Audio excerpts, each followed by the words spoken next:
Bonsoir à tous. Alors ce soir, on a le plaisir d'accueillir Sylvain Durin pour son livre Ce sang qui nous lie, préfacé par Pierre Hillard, qui aura également l'occasion de nous parler de son livre Archives du mondialisme. Alors, ça sera l'occasion pour nous d'aborder des notions telles que le patriarcat et le matriarcat, ainsi que la figure du père sous toutes ses représentations. On abordera ça sur 3 niveaux qui sont politique, familial et religieux. Je vous rappelle qu'à la fin de la conférence, vous pourrez poser des questions aux auteurs, ainsi que vous procurez leurs livres et ceux de l'association, afin de nous aider et de les aider. Voilà, je vous remercie. Maintenant, je laisse la parole. Merci. Et je vous souhaite une bonne conférence. Merci. Merci à toi. Est-ce qu'au niveau de la voix, c'est bon ou il faut que je monte un peu? On me dit, là-bas, c'est bon. Avant de commencer, je voulais absolument faire une chose. C'était dédier cette soirée à Patrick, c'est Tepa, celui qui avait fondé Meta TV. Celui qui avait fondé Meta TV et qui avait fait après Te Patriote, il me semble, et qui nous a quittés il y a quelques jours.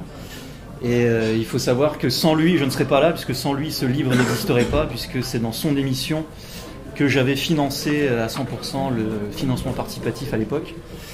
Donc on me proposait de faire une minute de silence, si vous voulez, on s'y colle. Porte pas.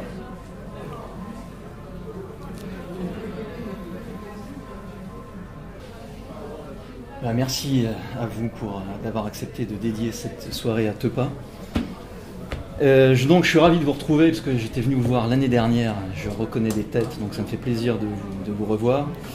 Et comme vous l'avez vu, le sujet du patriarcat, du matriarcat, du masculinisme, du féminisme et tout ce qui s'ensuit est encore plus à la mode que l'année dernière. Donc je pense que cette conférence tombe très bien. Et je vais essayer de vous montrer qu'en fait il y a 2 antagonismes qui se créent avec ces sujets. Et je vais essayer de vous les expliquer en moins de 45 minutes. Et pour ce faire, je vais quand même mettre un petit chronomètre. Sinon ça va faire 1h30. Et Pierre, il va pas... Hop. Donc le sujet de la conférence, les origines du patriarcat. Pour vous en parler, je suis obligé de revenir dans le monde pré-patriarcal, c'est-à-dire le monde primitif, qui est d'essence matriarcale. Pour ceux qui ont déjà lu mon livre, vous savez que j'utilise la méthodologie des 3 niveaux, que j'appelle les 3 niveaux primordiaux, à savoir le niveau familial, le niveau politique et le niveau religieux. Je pense qu'on ne peut pas dire d'une société qu'elle est patriarcale ou non si on n'analyse pas ces 3 niveaux. C'est le grand manque de l'université actuellement, c'est que vous avez des spécialistes qui analysent la famille, comme Emmanuel Todd par exemple qui le fait très bien, des spécialistes qui analysent la politique et en général aucun spécialiste qui n'analyse le religieux. Donc il n'y a absolument personne pour faire le lien entre les 3 niveaux. Donc quelle est donc cette famille archaïque et primitive, donc les communautés primitives? C'est une famille tribale, une famille communautaire, et c'est une famille endogame. Il faut bien avoir ça en tête, c'est que c'est une famille un peu en forme de cocon, en forme de cercle. Le père en tant que tel que nous connaissons nous, n'existe pas. Il n'est lui-même qu'une relation à l'enfant. Quand, par exemple, vous prenez les Trobriandais, dont je parle assez régulièrement, l'homme n'est pas appelé père, le mot père n'existe pas dans le langage de cette communauté. On l'appelle Tama, T-A-M-A, et Tama, on pourrait le traduire par la relation à l'enfant. Donc le père n'est pas un individu incarné, il n'y a pas d'incarnation, c'est uniquement une relation diffuse. Dans cette famille, la mère est totalement déifiée. On pense qu'elle est, dans beaucoup de communautés, qu'elle est enfantée directement par les dieux. Elle a le pouvoir de vie et le pouvoir de mort. Il faut savoir aussi que dans beaucoup de communautés comme les Trobriandais, il n'y a pas de connaissance sur le rôle physiologique de l'homme dans l'enfantement. Cette communauté-là, en tout cas, n'avait pas compris que c'est parce que la femme faisait l'amour à un homme qu'elle enfantait un enfant. D'où cette croyance qu'elle était enfantée par les dieux. Dans ces communautés, toutes les institutions sont basées sur la matrilinéarité, c'est-à-dire que le clan de la femme est le plus important, évidemment. C'est lui qui gère le mariage, les problèmes familiaux, la politique, l'économie, et aussi, et c'est très important, la magie. Il n'y a pas de séparation. On peut dire, et c'est le mot le plus important pour définir le monde matriarcal, c'est qu'il y a une indifférenciation totale entre les individus, et d'abord entre l'enfant et la mère, puisque le père n'étant pas là, il ne peut pas jouer son rôle qui est son rôle majeur, celui de séparation. Le père, c'est celui qui sépare.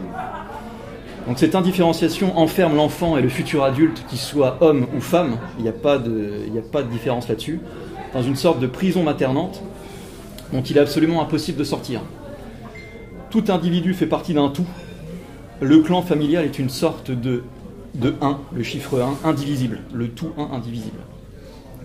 On voit d'ailleurs dans beaucoup de communautés, comme par exemple chez les Hopis, c'était des Indiens d'Amérique, que la figure du jumeau, qu'il soit symbolique ou réel, était très souvent utilisée parce que ça permettait à la psyché de cet individu de sortir un peu de ce carcan de manière un peu magique et on pourrait dire quasiment religieuse. Par exemple, vous voyez aujourd'hui, il y a une mode du retour du chamanisme et une des premières choses que vous font faire les chamans, c'est de découvrir votre animal totem. Pourquoi ? Parce qu'il faut que votre psyché rencontre cette espèce de double que moi j'appelle le double monstrueux et avec qui va se créer un rapport conflictuel mais qui mènera aussi à la violence. On en reparlera tout à l'heure. Et aussi la figure du jumeau réel qui est une figure qui est très très présente dans les mythes primitifs. Donc ça c'est vraiment le monde familial matriarcal. Et le rôle du père n'est d'ailleurs quasiment jamais joué par le père biologique, mais par l'oncle maternel. D'ailleurs, oncle en latin, ça veut dire le frère de la mère. Ceux qui ont inventé autre chose, ce sont les chrétiens avec la figure du parrain, qui est le père de substitution devant Dieu au cas où il y a un problème dans la famille biologique. Donc l'oncle, le parrain, c'est pas la même chose. Ensuite, le niveau 2, le monde politique de ces communautés primitives, sachant qu'il n'y a pas vraiment d'institution politique comme nous, on la connaît aujourd'hui, mais bon, il y a quand même un monde politique. Il est vrai que le chef est souvent incarné par un homme. Et c'est là une chose que j'aimerais que vous puissiez retenir, c'est que ce n'est pas parce que vous êtes dirigé par un homme que vous êtes dans un patriarcat. Ce qui est important, ce sont les principes qui gèrent ce chef. Et qu'est-ce qu'on voit dans le chef primitif ? C'est qu'il indifférencie en lui tous les principes. Le principe politique, le principe économique, le principe magique et le principe religieux. Il n'y a pas de séparation entre le spirituel et le temporel. On retombe encore une fois dans cette image du tout un, indivisible. Quel est le véritable rôle de ce chef ? En général, il a très peu de pouvoir, c'est plutôt un rôle symbolique, mais il a un rôle tout de même primordial pour ces communautés, c'est qu'il est le rôle il va intégrer les différences entre les gens. C'est lui qui devra gérer les conflits du tous contre tous, provoqués par ce que je vous disais tout à l'heure, l'indifférenciation généralisée. Là, je dois m'arrêter un instant sur ce qu'est une crise sacrificielle. Pour ceux qui ont lu René Girard, il explique très bien que dans un monde où il y a une indifférenciation généralisée entre les individus, c'est le monde actuel, indifférenciation entre les hommes et les femmes, entre les parents et les enfants, il n'y a plus de hiérarchie, entre les maîtres et les élèves, entre le gilet jaune et Macron, entre tout ce que vous voulez. Demain, entre l'homme et le robot, pour après-demain, entre l'homme et Dieu, puisque le but ultime de l'intelligence artificielle, en tout cas de ceux qui la financent, c'est l'homo deus, comme vous le savez tous. Eh bien, ce qui va se passer, c'est que dans ce cas de crise sacrificielle, de cette indifférenciation généralisée, il va y avoir la guerre du tous contre tous. C'est-à-dire que chacun sera violent avec celui qui est le plus proche de lui. C'est un peu ce que Oberton raconte dans ses livres. C'est peut-être ce que nous vivrons dans quelques années. Ce qui va se passer, c'est que soit la communauté étudiée va disparaître dans la guerre du tous contre tous, soit elle va se trouver ce qu'on appelle un bouc émissaire. C'est-à-dire que pour sortir du désordre, elle va recréer un nouvel ordre en faisant couler le sang de cette victime. Elle passera de la violence du tous contre tous au tous contre un. C'est ce qu'on appelle l'ordo ab chaos. Vous voyez, le cycle se termine par la désignation du bouc émissaire, par son sacrifice, et le sang de ce bouc émissaire qui coule va recoaguler la société, et le nouveau cycle va pouvoir commencer. C'est vraiment la figure de l'ordo ab chaos. Et c'est souvent ce chef qui sera choisi comme bouc émissaire. Il y a de nombreux exemples là-dessus, mais je vais vous en citer seulement un, qui est en plus un contre-exemple, mais j'aime faire ça. C'est l'exemple des Tupinambas, qui nous avait été, je crois, le premier à en avoir parlé, il me semble que c'est Montesquieu, mais à vérifier, où en fait c'était une communauté primitive cannibale. Donc il y avait énormément de guerres, et quand les Tupinambas gardaient un prisonnier, qu'est-ce qu'ils faisaient ? Ils ne l'emprisonnaient pas, ils le maltraitaient pas, ils faisaient tout l'inverse, ils lui donnaient une femme, un travail, une maison. Pourquoi ? Pour l'intégrer dans leur communauté. Parce qu'ils savent inconsciemment que ce monde matriarcal est d'essence sacrificielle et qu'au moment où la crise sacrificielle se fera sentir, qui on choisira? On choisira ce personnage-là, ou son fils, ou s'il y a eu plusieurs générations sans guerre. Il est à la fois assez proche, puisqu'il est dans notre communauté, il a été intégré, mais assez autre, puisqu'il vient d'une autre communauté au départ. C'est un peu ce qu'on voit avec la figure du chef. Il est avec nous, puisque c'est un des nôtres, il est notre chef, mais il est autre, puisqu'il est sur son piédestal de chef. Donc c'est souvent cette figure qui est choisie pour le sacrifice, et c'est pour cette raison que je propose dans mon livre le concept de matriarcat sacrificiel, parce que c'est vraiment le sacrifice qui va articuler ces trois niveaux de la famille, du politique et du religieux, dans cette espèce de tout un indivisible. Donc ce chef n'est pas patriarcal à cause de cette indifférenciation. Pour le niveau 3, vous allez voir que tout ça est absolument très logique. Je vais vous parler du système religieux de ces communautés primitives. Et vous allez voir que c'est très intéressant. Donc là, c'est le mythe religieux de nos amis Trobriandais. Voici ce qui est dit. Après la mort, l'esprit va à Touma, l'île de la mort, où il poursuit une existence agréable, semblable à la vie sur terre, bien que plus heureuse. Je passe. Lorsqu'un esprit devient las et de ses continuels rajeunissements, après avoir mené une longue existence en dessous, comme les autochtones la nomment, il ressent l'envie de revenir encore à la vie. Et alors d'un bond, il retourne loin en arrière en âge pour devenir un petit enfant non encore né. Ces esprits rajeunis, ces petits bébés pré-réincarnés, sont la seule source à partir de laquelle l'humanité puise ses nouvelles réserves. Et ce qui est important de comprendre, c'est que l'enfant va se frayer un chemin de cette île, qui est une île réelle, où il pensait vraiment que les esprits allaient sur cette île, vers leur île à eux, et directement vers l'utérus de la femme. Et ce nouvel être est toujours celui d'une femme qui provient du même clan maternel de l'enfant esprit lui-même. C'est-à-dire que même si c'est un homme, si c'est un garçon, c'est une réincarnation d'une arrière-arrière-arrière-grand-mère. On trouvera les caractéristiques. Il y a des exemples assez drôles. Il n'aime pas le piment, ça nous fait penser à l'arrière-arrière-grand-mère, donc c'est sa réincarnation. Donc ce qui est important de comprendre dans ce niveau 3, c'est qu'il y a plusieurs principes qui sont à comprendre dans ce système du matriarcat sacrificiel. C'est qu'il y a la métempsychose, la réincarnation, l'indifférenciation esprit-mère. Ce qui compte, ce sont bien les principes et non le sexe des individus pour nous dire si nous sommes en patriarcat ou non. Et il y a aussi une chose que vous avez vue dans ces trois niveaux, c'est le monisme. C'est-à-dire le monisme, c'est cette manière de penser que tout est un, et nous sommes tous partie d'une chose indivisible. Comme la République actuelle, elle est une et indivisible. Et je fais une petite parenthèse sur ce que nous vivons aujourd'hui avec ce que j'avais appelé dans un article qui est paru dans l'Incorrect ce mois-ci, qui s'appelle la Révolution Gaillatique. J'avais fait une conférence là-dessus avec vos collègues du Cercle Politère à Bordeaux. C'est que nous vivons aujourd'hui ce que j'appelle une révolution gaillatique, c'est-à-dire que nous voyons les contradictions se succéder et le système créer ses propres contradictions.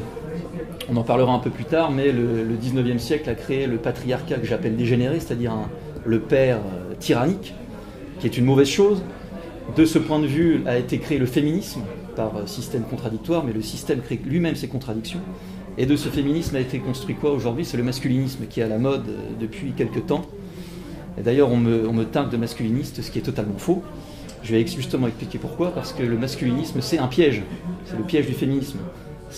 Quelle est la conséquence de ces deux pièges du féminisme et du masculinisme? C'est que l'individu ne se pense aujourd'hui plus qu'en tant que sexe. Il se dit je suis une femme donc je dois penser ça, donc je vais détester telle personne. Et le gars, le mec, va dire moi je suis un homme, je suis viril donc je vais faire ceci, je vais faire cela. Et la nature ayant horreur du vide, eh bien les individus sont en manque de transcendance, donc ils vont tomber dans le piège qui nous est tendu actuellement, c'est-à-dire que c'est le piège de la terre-mère. C'est le retour à ces déesses mères qui sont présentes dans ces communautés primitives. Et nous pouvons voir que la jeunesse, évidemment, qui est en manque de transcendance, tombe évidemment dans ce piège. On ne peut quasiment pas lui en vouloir. Pourquoi? Parce que famille sans père, et parce que aucune transcendance, et encore moins de christianisme.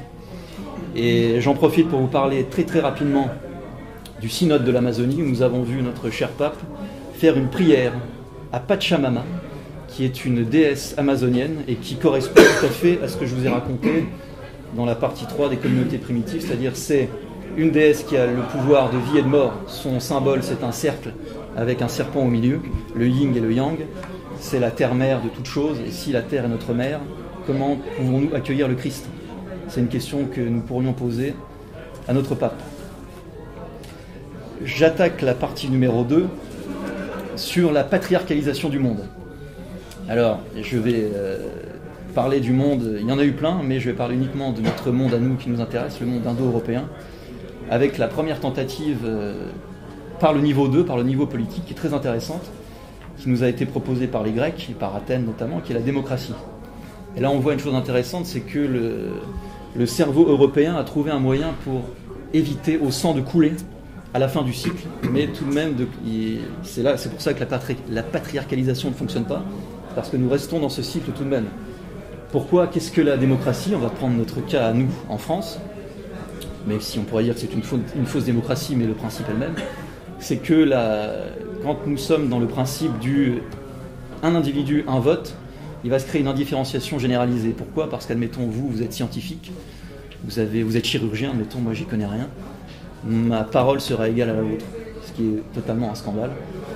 Et ce qui va donc créer regardez, ça se passe beaucoup en Afrique surtout, mais ça vient chez nous, c'est qu'il y a de plus en plus de violence au moment des élections. Pourquoi? Parce que tous les problèmes remontent et chacun veut avoir son mot à dire. Et dans le monde actuel, c'est encore pire avec les Twitter, etc. Et nous sommes dans un univers du tous contre tous pendant la campagne électorale, qui se termine par le jeu de l'élection, qui est un sacrifice qui ne fait pas couler de sang, mais c'est un sacrifice symbolique. Et nous allons élire non pas un dieu, mais nous allons élire un bouc émissaire parfait, c'est-à-dire notre cher Macron. C'est le bouc émissaire parfait, le responsable de tout et de rien. Et nous le dégagerons peut-être dans 10 ans et pas dans 5 ans, mais dans tous les cas, il jouera son rôle de bouc émissaire. Donc cette tentative de patriarcalisation est intéressante, mais ne fonctionne pas. La deuxième qui est intéressante, ce sont nos chers Romains qui vont tenter une patriarcalisation par le niveau 1, par le niveau familial, avec la figure du pater familias. Moi, quand j'ai commencé mes travaux sur le père, je pensais que la figure du pater familias était une figure de père. Et en fait, pas du tout. C'est d'abord une figure juridique, et ça aurait dû déjà m'alerter à l'époque. Ce n'est pas une figure naturelle, c'est une création juridique. Et le pater familias ressemble plus à un chef de tribu, un chef de clan qui doit gérer les clans, qu'à un véritable patriarcat. C'est ce que j'appelle le patriarcat dégénéré. Alors il a son rôle est effectivement important, puisque en gérant les communautés qui sont sous son règne, on pourrait dire, il empêche lui aussi le sang de couler au sein de la famille. Donc c'est un rôle qui est tout de même important, mais ce n'est pas un rôle de patriarcat total. Et donc ces deux tentatives européennes n'ont pas fonctionné. Je voulais vous parler du roi prêtre, mais ça va me prendre trop de temps et le temps passe vite, donc je vous le fais rapide. Le roi prêtre, c'était le roi païen européen, qui aussi, quand j'ai commencé à travailler sur ces sujets il y a plusieurs années, je me suis dit, ce roi, il y a un roi, donc c'est du patriarcat. En fait, pas du tout. Le roi païen européen, avant le christianisme, était un roi prêtre, donc il n'y avait pas déjà de séparation entre le spirituel et le temporel. Et c'était un roi qui était époux des déesses. Je cite toujours cet exemple parce qu'il est très intéressant. C'est la déesse Moeb, une déesse irlandaise, qui est mariée avec plus d'une dizaine de rois, je crois. Et comment le règne du roi se termine?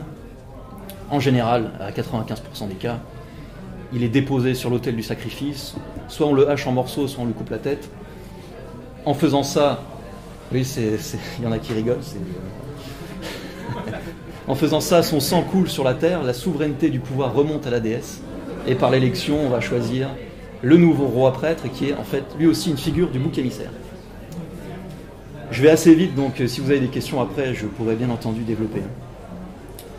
Et donc après ces deux tentatives, on va passer à celle qui nous intéresse le plus pour aujourd'hui, qui est la tentative du messianisme juif. Alors comment cette tentative de patriarcalisation va-t-elle s'opérer? Est-ce que ça va être par la famille? Alors, tout simplement, on fait un travail tout simple, on voit comment est la famille juive de l'époque. C'est une famille tribale, une famille endogame, une famille où l'on est, où l'on est juif par le sang de la mère, donc c'est pas du tout une famille patriarcale. Et le rôle du père ne correspond pas non plus au rôle dont on parlera après dans la famille que j'appelle nucléaire différenciée. Donc on pourrait dire que l'Ancien Testament est assez intéressant puisqu'il va nous proposer à voir des familles qui, elles, sont des familles nucléaires avec des vraies images de patriarches, alors que la réalité du monde juif n'est pas du tout celle-ci. Donc on voit qu'il y a quand même une tentative par le niveau 1, quasiment par l'exemple, mais ça n'est pas la principale. Regardons le niveau 2 du politique. Les rois ne sont pas du tout les représentants du Messie, puisqu'ils n'est par définition pas encore arrivé, ni de Dieu. Ils sont très souvent aussi, eux, déposés et sacrifiés. Ils ressemblent beaucoup à nos rois prêtres païens européens. Donc nous allons voir le niveau 3 qui est la vraie tentative et la vraie réussite de patriarcalisation du monde, qui va se faire non pas par la famille, non pas par la politique, mais par le Verbe de Dieu, par l'intermédiaire des prophètes, qui vont annoncer le principe fondamental du patriarcat, c'est celui de l'incarnation. Le monde matriarcal, c'est celui de l'indifférenciation. Le monde patriarcal, c'est celui de l'incarnation. L'Ancien Testament va proposer la solution à ce que j'appelle le matriarcat sacrificiel dès la Genèse, juste après le récit de la chute qui ressemble énormément à beaucoup d'autres récits des communautés primitives et qui rentrent totalement dans la crise mimétique du matriarcat sacrificiel. Là, je ne peux pas m'étendre, mais je vous renvoie au livre. C'est vraiment assez criant. Et on se rend compte que Satan, le serpent, vient de contaminer Adam et Ève juste avant ce texte que je vais vous lire. Et nous avons déjà la solution. Il faudra couper les choses au montage quand même. Alors, à peine cette séquence de pur matriarcat sacrificiel terminée, la Genèse propose la solution du contrepoison. L'Éternel dit Dieu au serpent: « Puisque tu as fait cela, tu seras maudit entre tout le bétail et entre tous les animaux des champs. Tu marcheras sur le ventre et tu mangeras de la poussière tous les jours de ta vie. Je mettrai inimitié entre toi et la femme, entre ta postérité et sa postérité. Celle-ci t'écrasera la tête et tu lui blesseras le talon. » Donc il s'agit évidemment de la préfiguration de la Sainte Vierge, première annonciation de la future victoire du patriarcat sur le monde archaïque. Là, c'est très intéressant parce que la première annonce est une annonce de femme. Donc ceux qui me disent parce qu'on me le dit souvent, je défends le patriarcat, donc je suis anti-femme, lisez le livre et écoutez ce que je dis vraiment parce que c'est totalement l'inverse. Ensuite, l'incarnation n'est pas possible sans la femme. Ça me déplaise, mais c'est comme ça. L'incarnation est donc l'inverse du matriarcat, avec, et là c'est très important pour le niveau 3, et ça a été confirmé par la lecture de l'abbé Lehmann, le niveau 3 du religieux propose un père au ciel et une mère sur terre, et non pas l'inverse. Il n'y a pas de déesse mère dans le christianisme, contrairement à certains délires aussi que j'entends ici et là. Et ça marche uniquement pour le niveau 3. Contrairement à des Yann Moix qui nous font croire que la religion chrétienne c'est une religion du Fils, non, c'est une religion du Père. Le Père est au ciel, la mère est sur terre. Marie n'est pas une déesse et le Père est au ciel. Ça c'est très important à retenir. Il y a aussi le rejet du sacrifice et du bouc émissaire. Là on est vraiment dans l'Ancien Testament, avec Malachie. Petite vanne sur Malachie, le temps que je cherche. Malachie ne profite jamais. Bon, bref. Pardon. Je savais que tu en avais une. Alors, Malachie, donc prophète juif du 5e siècle, avant Jésus-Christ bien entendu, proposait un rejet du bouc émissaire. Là ça nous intéresse beaucoup. Je cite: « En quoi m'avez-vous déshonoré? Vous m'avez amené des victimes boiteuses et malades, fruits de vos rapines, et vous me les avez offertes en présent. Est-ce que je les recevrai de votre main? Je vous jetterai au visage les ordures de vos sacrifices solennels, et elles vous emporteront avec elles. » Les boiteux renvoient évidemment à la figure de la victime, qui lie les peuples par le sang, et Dieu, par la voix du prophète, insuffle les prémices d'une autre méthode. Car les anciennes méthodes sont évidemment d'ordre satanique, et lentement le sacrifice disparaîtra jusqu'au sacrifice, au sacrifice du sacrifice, dont je vous parlerai après. Nous avons même la construction de la famille chrétienne avec Michée. La Michée, je ne sais pas s'il y a une vanne, mais je vais trouver ça rapidement. Si, mais là je peux pas. Qui se trouve par ici. Nous avons là, c'est vraiment très révélateur quand on lit l'Ancien Testament avec la lumière du Nouveau, bien entendu. Donc je cite Michée. « Et toi, Bethléem Ephrata, trop petite pour compter entre les 1000 de Juda, C'est de toi que sortira pour moi celui qui doit être le dominateur en Israël, dont l'origine est antique et remonte au jour de l'éternité. Aussi les livrera-t-il jusqu'au temps où enfantera celle qui doit enfanter, jusqu'à ce que le reste de ses frères retourne avec les enfants d'Israël. Il se tient ferme et il gouvernera avec la force de Jéhovah, dans la gloire du nom de Jéhovah son Dieu, et ils reviendront les captifs, il sera la paix. Tout est extrêmement important dans cette citation, parce que vous avez la création de la famille chrétienne avec le fait de la nécessité de l'enfantement naturel, bien entendu, et en même temps la nature du Christ, qui sera certes puissant, mais qui sera d'abord souffrant. Et c'est là où le Sanhédrin n'avait pas compris que le Christ, le Messie, n'était pas là comme un guerrier, mais était là d'abord pour souffrir. On en reparlera aussi après. Donc vous voyez, vous avez pas mal de choses dans ce niveau 3. Vous avez l'élaboration du contrepoison dès le départ, avec la fin de la crise mimétique. Vous avez l'incarnation, vous avez le rejet du sacrifice et la construction de la famille. Et j'ai encore 2 passages à vous citer, et vous verrez que les choses sont vraiment complètes. Passage d'Isaïe sur la nécessité d'une famille et d'un père protecteur, qui nous dit: un petit enfant nous est né. Déjà rien que le fait que ce soit un petit enfant, ça oblige à la famille, ça oblige à ce que le père soit là et à ce que le père soit protecteur. Un fils nous a été donné, les insignes de son empire sont sur ses épaules.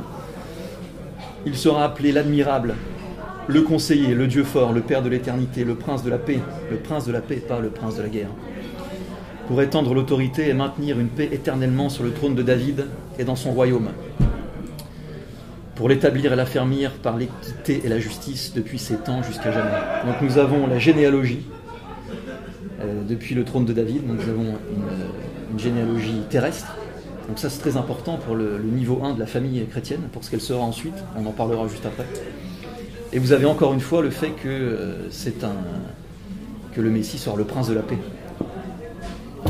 Donc pour ce niveau, pour cette patriarcalisation du monde, du messianisme juif, ça n'est pas par la famille ni par la politique, mais c'est par le Verbe de Dieu, par l'intermédiaire des prophètes. Voyons maintenant ce qu'est,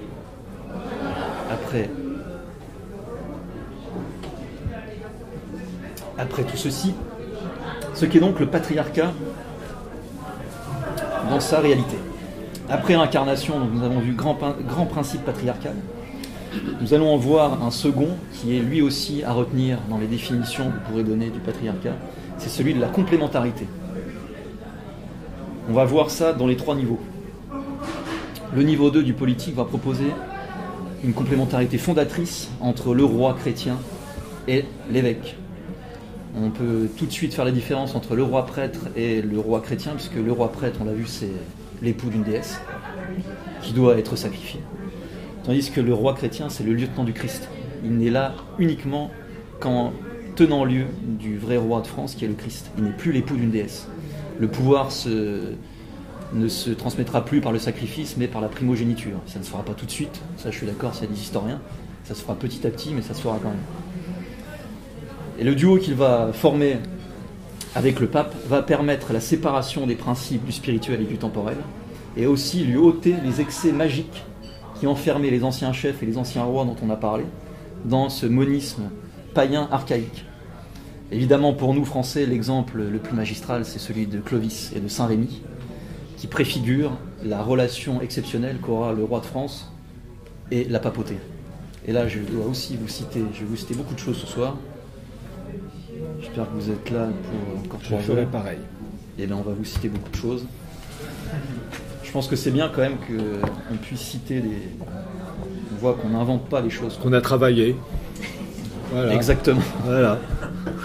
Là, je vais citer Saint-Rémy qui parle évidemment de Clovis et de sa race. La race à l'époque, c'était pas un gros mot. Alors, je vous passe au début. Que de lui, donc de Clovis, sortent des rois, des empereurs qui, pour le temps présent et pour l'avenir, suivant la volonté de Dieu et l'accroissement de sa sainte Église, soient fortifiés par sa grâce et affermis dans la justice de l'équité. Puisse-t-il conserver le royaume et en reculer chaque jour les limites? Puisse-t-il être élevé aussi sur le trône dans la maison de David, c'est-à-dire dans la Jérusalem céleste, pour y régner éternellement avec le Seigneur. Donc par son action, Saint Rémy sort Clovis de son peuple pour le mener vers le peuple de l'Église. Il ancre son destin, mais aussi celui de sa race, j'en suis désolé, mais c'est comme ça, et de ses sujets dans la lignée de David. Donc nous avons un niveau 2 qui est extrêmement important, mais qui nous met aussi qui nous oblige aussi à réfléchir sur le niveau 1 familial, qu'on va étudier juste après. Donc c'est toute cette race, c'est la famille des Francs, qui est appelée à suivre ce chemin et à devenir le nouveau peuple de Dieu. Telle était la mission divine de la France jusqu'à la Révolution. On ne parlera pas de la Révolution ce soir, parce qu'on a eu assez de mauvaises nouvelles comme ça tout à l'heure. Donc, tu vas le faire, c'est ça ? Oui. Voilà. Merci Pierre. Donc maintenant pour le niveau 3, donc on va parler du Nouveau Testament. Évidemment, je vous citerai un seul exemple, mais le Nouveau Testament va proposer évidemment un antidote à tous les problèmes que nous avons, que j'ai énoncés depuis le début sur les communautés primitives, archaïques, etc. Et j'ai choisi de vous donner l'exemple de saint Thomas.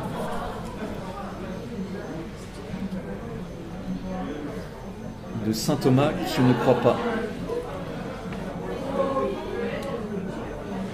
Et cette page se dérobe. Ça y est. Alors vous vous souvenez, cette figure du jumeau dont je vous parlais tout à l'heure, qui était une figure très importante dans le monde archaïque, on va la retrouver là. Donc je cite. Cependant Thomas, l'un des 12, celui qu'on appelait Didyme, n'était pas avec eux lorsque Jésus vint. Tout le monde connaît le moment de saint Thomas. À la résurrection, saint Thomas ne croit pas que Jésus est revenu, etc. Tout le monde connaît ça. Donc Thomas est absent. Les autres disciples lui disent « Nous avons vu le Seigneur ». Mais il répondit « Si je ne vois pas dans ses mains la marque des clous, si je n'enfonce pas mon doigt à la place des clous et que je n'enfonce pas ma main dans ses côtes, je n'y croirai pas ». Donc le texte, quand on a cette vision des textes archaïques, il nous met en garde parce que Didyme, ça veut dire le double. Ça vient de l'araméen désolé pour la prononciation, mais c'est théoma, qui a été traduit par Didyme, qui veut dire jumeau. Donc il y a une figure archaïque qui s'implante comme ça dans le texte, et ce n'est pas pour rien, parce que ça va permettre au Messie cette mise en scène de l'arrivée du jumeau va permettre au Messie de le rejeter et surtout de nous expliquer en quoi c'est une figure archaïque. Donc je vous lis la suite. Je vais m'auto-citer, tiens. C'est pas mal ça. Allons-y, on va tester ça. T'as déjà fait ça ? T'auto-citer ? Oui. Faut se rendre. Hein. Alors ce jumeau brille d'abord par son absence, ce qui paraît contradictoire pour celui qui est censé être le même. Hein. Vous vous souvenez, le jumeau, le double. Et c'est justement son absence qui lui donnera la force nécessaire pour exister. Par cette absence, il symbolisera à la fois le lecteur, mais aussi son propre personnage, bien entendu, et le potentiel jumeau, c'est le lecteur qui demandera des preuves. La pire des réactions serait de répondre par ce doute par une parole qui serait située au même niveau. Autrement dit, imaginons un instant que le Christ prononce en miroir des « oui, je suis » au « non, je doute » qui lui sont proférés. Nous serions alors dans les prémices du cycle dont je vous ai parlé tout à l'heure, la vision cyclique de l'histoire des communautés primitives.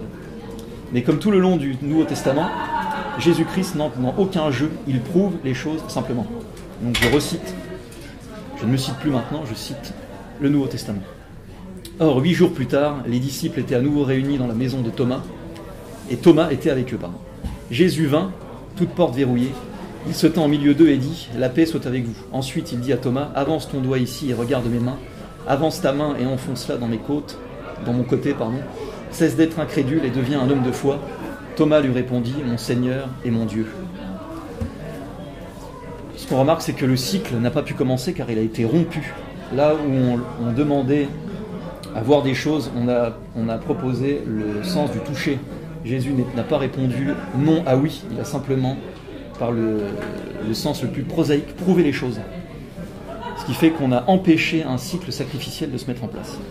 Et il termine en disant « Parce que tu m'as vu, tu as cru. Bienheureux ceux qui, sans avoir vu, ont cru. » Non seulement l'indifférenciation est impossible avec Thomas le jumeau, mais également avec le lecteur, invité à croire sans voir, autrement dit, à accepter le Père sans meurtre. Là, on n'a pas le temps de parler de Freud, mais le message me semble clair. Donc le Dieu chrétien est trine, le Père, le Fils, le Saint-Esprit, ce qui nous sort du monisme dont je vous parlais tout à l'heure, un et indivisible, qui est primitif. Comme je ne sais plus si j'en parle tout à l'heure, cette vision du Dieu trine ne correspond pas du tout au marcionisme, ni à l'arianisme, ni à l'islam, ni au judaïsme, bien évidemment. Donc ce Dieu 3, ce Dieu trine, c'est un peu le combat de la croix contre le cercle dont nous avons parlé tout à l'heure, le cercle du cycle de l'ordo ab chaos. Le Christ par la croix va sacrifier le sacrifice lui-même et par son sang racheter les péchés du monde et non retourner dans un nouveau cycle de l'ordo ab chaos. Donc nous sommes sortis grâce au niveau 2 du politique et au niveau 3 du religieux, du monde primitif archaïque. Donc maintenant nous allons voir si la famille chrétienne est en correspondance avec tous ces faits. Et ce qu'on remarque, c'est que la famille qui va se créer petit à petit dans les sociétés chrétiennes, ça va mettre énormément de temps, j'en suis bien d'accord, mais c'est ce que j'appelle une famille nucléaire différenciée. C'est-à-dire qu'il y a une différenciation entre les individus d'une même famille, il y a une différenciation entre le père et la mère, entre les parents et les enfants, la hiérarchie existe, et si on pouvait faire un peu de symbolisme, on pourrait dire que la famille chrétienne est symbolisée par la croix, le père étant quelqu'un de droit qui est enraciné dans la tradition de ses pères à lui, donc la partie basse, mais aussi portée vers la transcendance du Christ, le père au ciel. S'il y a l'un sans l'autre, ça ne fonctionne pas, et inversement. Et la mère qui a un rôle extrêmement important, il ne s'agit pas de dire que le rôle de la mère est secondaire, il est complémentaire. C'est le rôle de la matière matérielle, celui du rôle horizontal. Et c'est un rôle qui, à mon avis, aujourd'hui, est extrêmement important. La mère chrétienne, aujourd'hui, c'est pour moi de l'ordre de la chevalerie. Il faut avoir un courage énorme pour être une mère chrétienne aujourd'hui dans le monde, dans ce monde totalement déraciné et totalement amoral et immoral. Donc il y a quelques mères qui continuent à faire ça et on peut leur tirer notre chapeau parce que ça doit être extrêmement difficile. Et on se rend compte qu'en plus, sur cette symbolique de la croix, pour que ce soit une croix chrétienne, il faut que la femme soit à un niveau très haut et non pas très bas. C'est aussi la fin d'un principe matriarcal dont je ne vous ai pas parlé, qui est la tanistrie. C'est le principe de... Et il faut que je me dépêche. Je vous fais ça très rapidement. La tanistrie, c'est le principe de... Oui, de toute façon, je vais dépasser. Oui. C'est le principe d'héritage, oui, 10 minutes. D'héritage, en fait, avant la Révolution française, l'héritage d'une famille était donné au premier fils, qui était chargé de rester et de continuer à développer cette famille patriarcale sur place. Les autres fils étaient chargés de créer d'autres lieux patriarcaux ailleurs, avec leurs femmes. Il y a tanistrie directe et indirecte, mais on n'a pas le temps. Et là, du coup, ce qu'a fait la Révolution française, on va quand même en parler, c'est qu'elle a remis la tanistrie au goût du jour, et ça a été, je crois, le début de la fin de la démographie française. Pourquoi ? Parce que si vous devez partager en 10 votre lopin de terre, eh bien vous ne faites plus qu'un ou deux enfants, tout simplement. Et là, il faut savoir que la Révolution française s'est appuyée sur un système de familles, notamment dans le bassin parisien, qui étaient les familles bourgeoises, qui étaient des familles nucléaires, mais des familles nucléaires indifférenciées. Là, je vous renvoie au livre. Mais la Révolution s'est appuyée sur ces gens-là, pas seulement parce qu'ils avaient l'argent, mais aussi parce que le système familial correspondait à leur état d'esprit, à leur vision du monde. Je terminerai en 25 minutes avec le judaïsme post-chrétien. Je ne vais pas empiéter sur la spécialité de Pierre, donc je vais être assez rapide. Ça m'évitera des problèmes. Spécialité. Pour vous citer, pour vous mettre en avant en fait le fait que cette patriarcalisation du monde a été par définition rejetée par ce judaïsme qui se construit après la venue du Christ, de manière obligatoire parce qu'il rejette l'incarnation, et ça va provoquer des problèmes d'interprétation des textes. Donc là je vais vous donner quelques exemples qui sont assez criants. Donc là je reviens à la Genèse. Lorsque Elohim commença la création de la terre était déserte et vide, et la ténèbre à la surface de l'abîme. Le souffle de Dieu planait à la surface des eaux. Donc, si nous lisons ce texte avec le point de vue chrétien, c'est-à-dire avec la loupe du Nouveau Testament sur l'Ancien, nous savons, en tout cas grâce à des gens comme l'abbé Lehmann et autres, que Elohim, c'est du pluriel, mais nous savons que c'est la préfiguration de la Trinité. C'est le pluriel de Eloah qui signifie les célestes, les anges. Mais si nous n'avons pas cette capacité, disons, de compréhension, nous pouvons penser que c'est du paganisme, puisque Elohim, c'est un pluriel. C'est un des exemples parmi tant d'autres. Donc cette confusion, et je vous en donnerai encore d'autres exemples, cette confusion pour le judaïsme post-chrétien, ces confusions seront nombreuses et voulues, car il va se créer contre le christianisme. En refusant leurs propres lois, ils vont, par la Kabbale et le Talmud, reprendre les oripeaux de ce que je vous racontais tout à l'heure, le matriarcat sacrificiel, donc anti-patriarcal, et, j'allais dire, en extraire la substantifique moelle, l'essence parfaite. Ils vont en faire un espèce de joyau matriarcal, sacrificiel. Notamment par un biais, qui est la création de la généalogie des faux prophètes et des faux messies. Et j'ai aussi appris ça grâce à l'abbé Lehmann dans un livre qui s'appelle... il y a un livre sur Marie qui s'appelle La Dame... Camélia. Je vous reciterai pour les intéresser tout à l'heure. C'est pas ça. Pas du tout. Et en fait, il y a eu une proposition faite au Sanhédrin par le Romain. Du coup, ça m'a perturbé de ne pas retrouver le titre. La Dame des Nations. Voilà, La Dame des Nations, au livre de l'abbé Lehmann, qui est un livre exceptionnel. Voilà, on propose au Sanhédrin de choisir entre Jésus et Barabbas, vous vous souvenez, et ils choisissent Barabbas. Et en faisant ça, le Sanhédrin va créer la généalogie des faux messies. Des faux messies de Barabbas à Jacob Frank, en passant par Simon le magicien, Ismaël Sophie, Berkoba, Sabata Etsevi, etc. Et ils vont créer cette chose-là eux-mêmes. On leur a même fait la proposition. Et le fait de ne pas pouvoir comprendre que ce qu'ils avaient en face d'eux, c'était vraiment le Christ, et que le Christ devait être souffrant et non pas victorieux pour leur petite nation, leur a fait créer concrètement cette généalogie des faux messies, dont parle très bien Pierre dans ses livres. Alors je vais vous faire pareil, la même méthodologie que les autres, c'est-à-dire les 3 niveaux. Niveau 3 du judaïsme post-chrétien. Là, si on fait une blague, c'est la prison, donc on n'en fait pas. Alors, la théorie de la cosmogonie de cette religion. Il faut s'accrocher, c'est quand même assez particulier. Donc la théorie des Shémitotes, ou cycles cosmiques, constitue le niveau 3 de notre analyse. Donc cette cosmogonie est portée également par des prophètes ou des philosophes. Alors ils croyaient en une série infinie de cycles de création. Donc ça ressemble vraiment à ce qu'on disait tout à l'heure, les cycles sont perpétuels.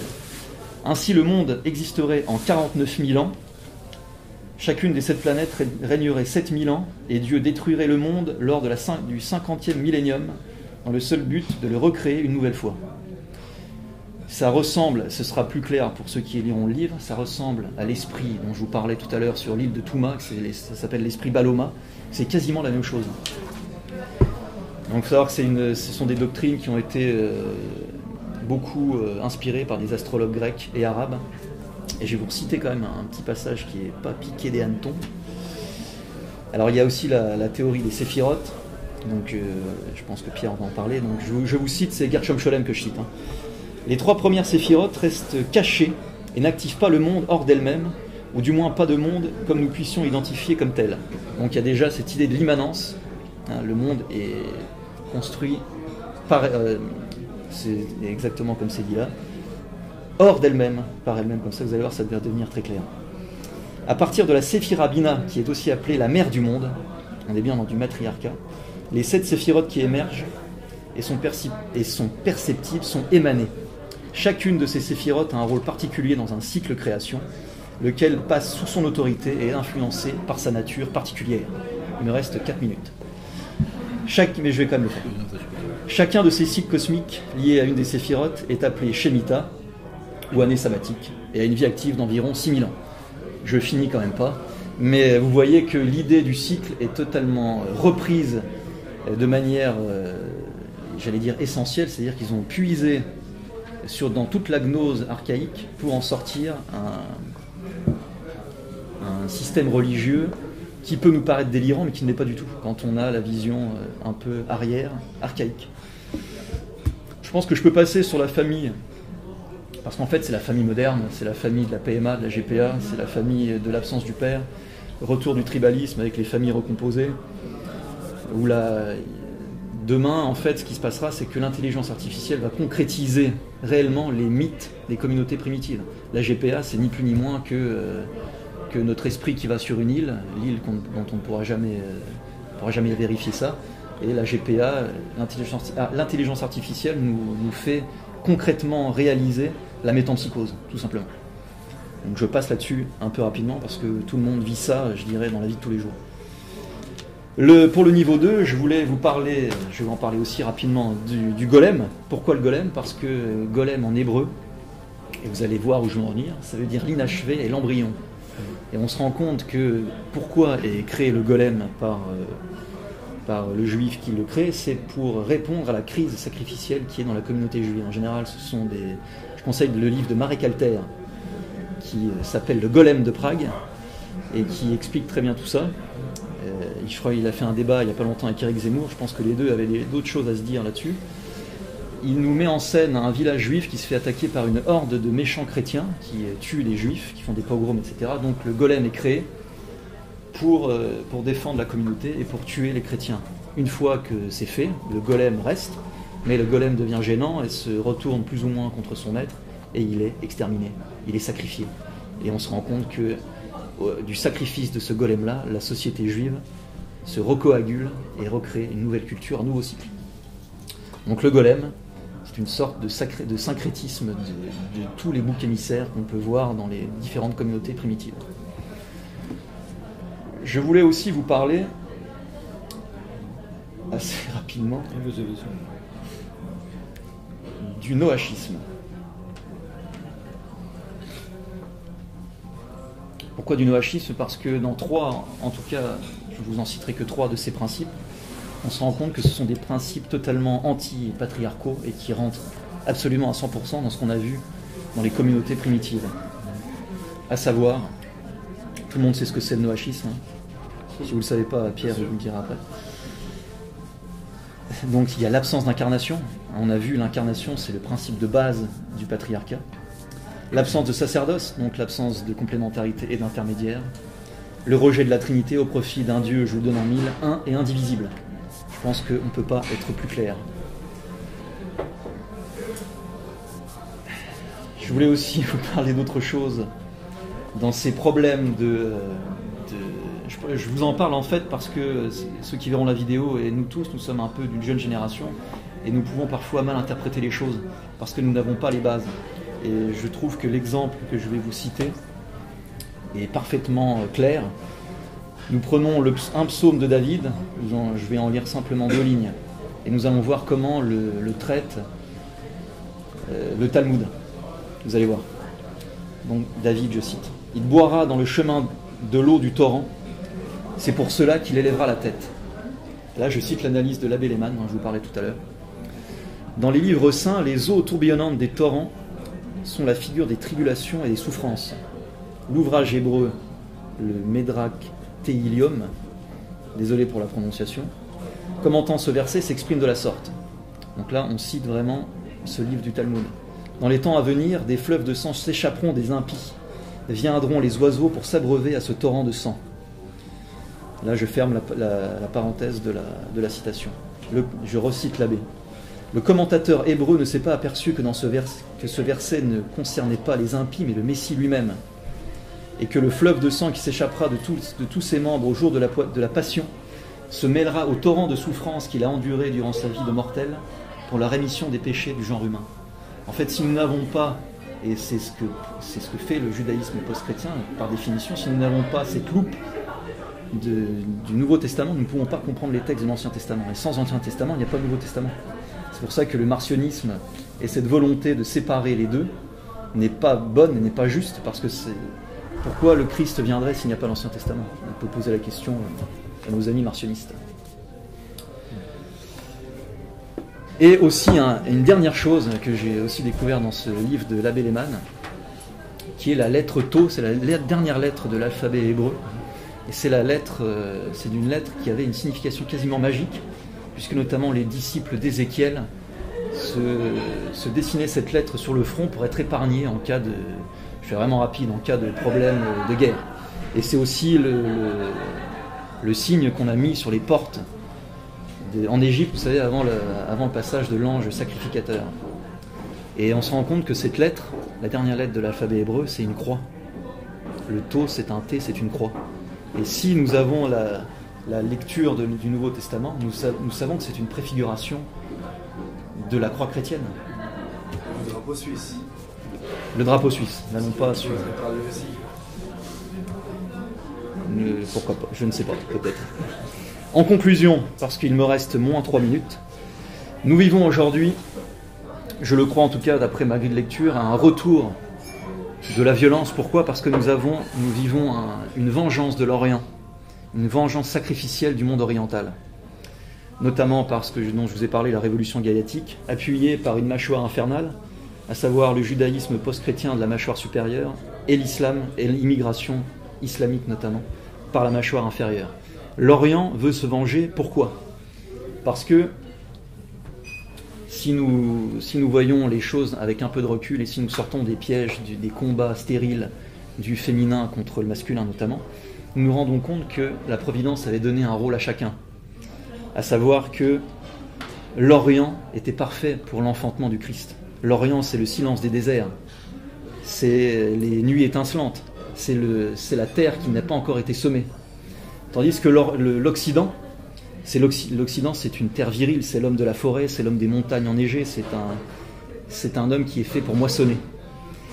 Et en réalité, la Providence nous a proposé quoi ? Que l'Orient sème et que l'Occident moissonne.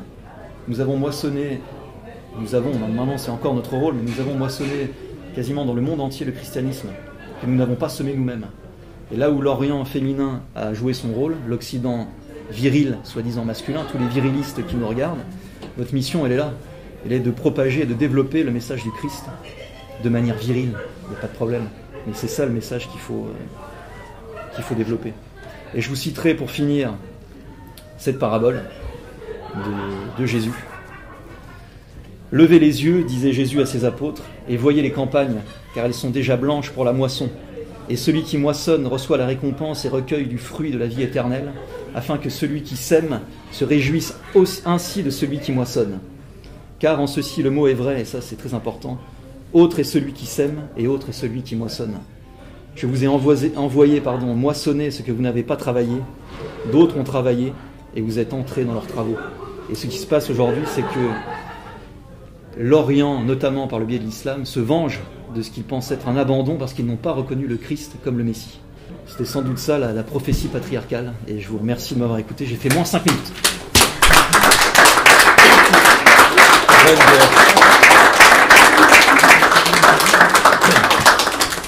Bon, bah c'est bon, on peut y aller. Commence. Alors, je vais essayer de tenir 45 minutes à peu près. Alors, il y a des passages que Sylvain a cités, des extraits que je serai amené à nouveau à citer. Ça se recoupe. Alors, le sujet, je vais commencer par une citation. Une citation d'un diplomate et à la fois religieux français du XVIIIe siècle, le cardinal de Bernis. C'est très français.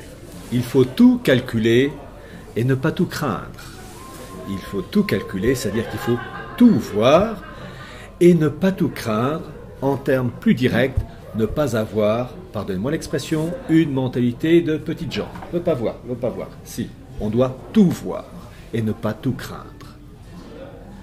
Et le défaut de notre époque, c'est la peur, l'étroitesse de vue.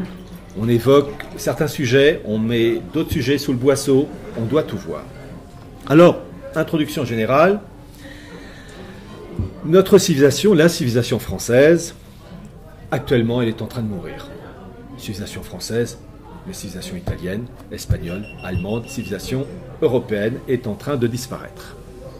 Dans un monde en ébullition. Et qu'est-ce qu'on constate ? Ne serait-ce que dans le cas français, une corruption généralisée des élites, une disparition du sens de l'État, une immigration incontrôlée. Et je vais raconter une petite anecdote. Il y a quelques mois de ça, j'étais dans un petit groupe avec un haut fonctionnaire versé dans tout ce qui est passage des frontières, la police, la gendarmerie, etc. et qui connaît les vrais chiffres de l'immigration, les coulisses. Je ne peux pas donner son nom parce que c'était un caractère privé, voilà. Mais pour vous montrer la situation humainement insoluble, il nous a cité l'exemple de la petite couronne autour de Paris. Et il a dit, il y a à peu près 3000 chefs de bande autour, donc au niveau de cette petite couronne de Paris, s'occupant de tout ce qui est truc classique, la drogue, prostitution, trafic d'armement. Et il ajoute, on connaît leurs noms à ces 3000 chefs de bande. Sur les 3000, 59 portent un nom français. Les autres, à mon avis, n'ont pas vraiment un nom hongrois ou tchèque ou finlandais. Mais attendez, c'est pas fini. Il fait une petite pause et il dit, mais attendez, 59. Sur les 59 noms de chefs de bande, avoir un nom français, il faut enlever les noms des chefs de bande manouches, qui portent un nom français. Et il dit, à un moment donné, il y a un chef manouche qui s'appelle Laroche. Un nom bien Frenchy. Et donc, quand on enlève les noms des chefs manouches, sur les 59, là, il a un peu hésité sur les chiffres. Là, il ne reste plus que 15-16. Le Gaulois du cru, sur 3000. C'est au 5% quand même. Donc, ça veut dire que le mal est bien enraciné. C'est un exemple. Pour l'année 2018, vous avez eu, chiffre arrondi, environ 280 000 visas accordés à l'Algérie pour les Algériens venant en France. Officiellement, un visa, c'est un séjour temporaire et on retourne dans le pays. Je peux vous dire d'avance que la plupart sont restés en France. C'est pas pour faire du tourisme, voir le Mont-Saint-Michel ou voir la tente du frère, enfin peu importe. Donc en fait, on a une invasion migratoire, mais il faut la comprendre en fonction des origines de la Révolution française, ça j'en parlerai. Donc une immigration incontrôlée.